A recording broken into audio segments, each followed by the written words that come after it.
السلام عليكم ورحمة الله وبركاته. أهلا بيكم في فيديو جديد.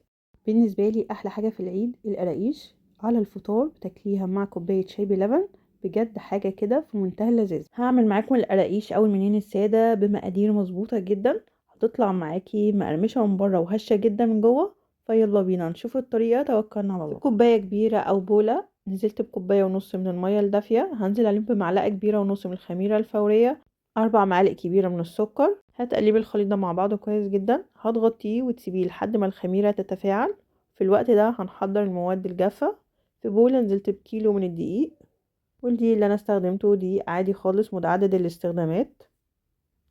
هنزل عليهم بنص معلقة كبيرة من البيكنج باودر، 2 معلقة كبيرة من الحليب البودر، تقدري تستغني عنه لو مش متوفر، معلقة صغيرة من الملح. هتقلبي المواد الجافة مع بعض كويس جدا. نزلت عليهم ب4 معالق كبيرة من السمسم المحمص. كده المواد الجافة كلها بقت جاهزة معايا. هنزل عليهم بكوباية من السمنة المذابة، يعني السمنة بكون مسيحاها بس على النار، والكوباية التانية كان ربعها سمنة والباقي زيت. يعني كمية السمنة اللي انا استخدمتها كوباية وربع، والزيت كوباية الا ربع. تقدري تستخدمي كوباية من السمنة وكوباية من الزيت بالتساوي زي ما تحبي. لو استخدمتي الكمية كلها سمنة هتطلع معاكي القراقيش دايبة وناعمة. كمية الزيت اللي احنا بنستخدمها بتساعد ان تخلي القراقيش تاخد طبقة مقرمشة معاكي كده، ما تبقاش ناعمة خالص. الكمية اللي انا استخدمتها من الزيت والسمنة هتعمل معاكي قراقيش مظبوطة جدا. لكن لو حابة ان القراقيش تكون معاكي دايبة وناعمة، ممكن تزودي كمية السمنة لكوباية ونص من السمنة وكوباية من الزيت. هتبتدي بايديكي تبسي الدقيق مع السمنة بالشكل ده. انا عايزة الدقيق يبقى معايا شبه حبات الرمل، كل الدقيق متغلف بالسمنة. الخطوة دي مهمة جدا، هتطلع معاكي القراقيش مظبوطة جدا. هبتدي انزل عليهم بكوباية ونص من المية اللي كنا نازلين عليهم بالخميرة. شايفين شكل الخميرة كده بيأكد لنا ان الخميرة تفاعلت وناجحة معانا. لو الخميرة والمية ما ادتكيش نفس النتيجة دي، يبقى نوع الخميرة مش كويس. يفضل ان انت تستخدمي نوع تاني علشان ما تبوظيش اللي انت بتعمليه. القراقيش ما بتحتاجش عجن كتير، مجرد بس ان احنا بنلم العجينه. احتاجت ل3 معالق كبيره من الميه الدافيه. كمان كميه الميه هتختلف حسب نوع الدقيق، انا تقريبا استخدمت كوبايتين الا ربع من الميه. طب تعرفي زي ان العجينه محتاجه ميه تاني او لا؟ بتاخدي قطعه من العجين بتختبريها بصوابعك بالشكل ده، لو لقيتيها بتشقق يبقى محتاجه ميه كمان، ما بتشققش يبقى كده القوام مظبوط. بحب بعد ما اعجن العجينه وخلاص وصلت للقوام مظبوط، ألمها كده بمعلقة كبيرة من السمنة البلدي. عايزة اقولكم الخطوة دي بتفرق جدا، بتخلي العجينة معاكي ناعمة كده وبتشكليها بكل سهولة. هتغطي العجينة وتسيبيها ترتاح لمدة 10 دقايق. احنا مش هنسيبها تخمر، احنا بس بنسيبها ترتاح علشان يبقى سهل علينا نشكلها. بعد ما سبتها ارتاحت لمدة 10 دقايق، هبتدي اخد قطعة علشان اشكلها، والباقي بتغطيه علشان العجينة ما تنشفش منك. والقطعة اللي بتاخديها بتلينيها وبتطريها بايدك بالشكل ده. الخطوة دي مهمة جدا وخاصة في الجو البرد. بعد كده بتفرديها فردة بسيطة بالشكل ده، وبعد كده هتلمي اطرافها على بعض وتقفليها كويس جدا. بعدين هتلفيها رول.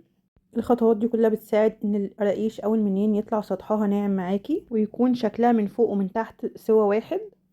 بعد كده هتبتدي تضغطي عليها وتفرديها بايدك بالشكل ده. ما تخليش سمك القراقيش معاكي يكون رقيق قوي او سميك قوي، لان هي لسه هتخمر. بتساوي الجوانب بالشكل ده وتقطعي الاطراف علشان تكون القراقيش معاكي متساوية كلها. والاطراف اللي بتشيليها بترجعي تشكليها تاني، مفيش مشكلة. بعد كده بالقطاعة هبتدي اقطعها بالشكل ده، وحاولي تقطعيها سوا واحد على قد ما تقدري.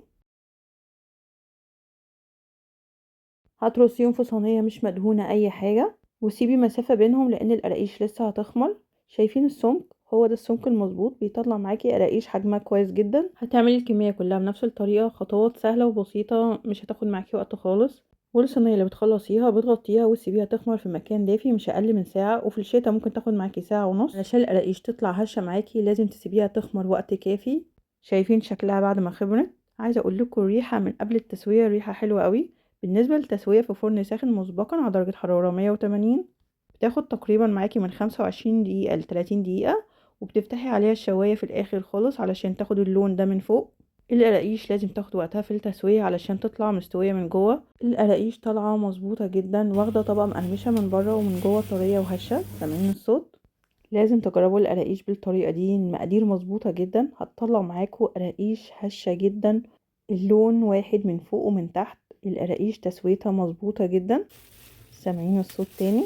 خطيرة بجد. عايزاكوا تلاحظوا قد ايه هشة من جوه. لو اشتريتوها من بره من الافران عمرها ما هتكون زي اللي انت بتعمليها في البيت. اللي انت بتعمليها في البيت احلى كتير، ده كفايه ريحتها وطعمها. هتجربيها مره في البيت ومش هتشتريها تاني من بره خالص. واحلى حاجه لما تاكليها مع كوبايه شاي بلبن. يلا جربوها. اسيبكم في رعايه الله وحفظه، والسلام عليكم ورحمه الله وبركاته.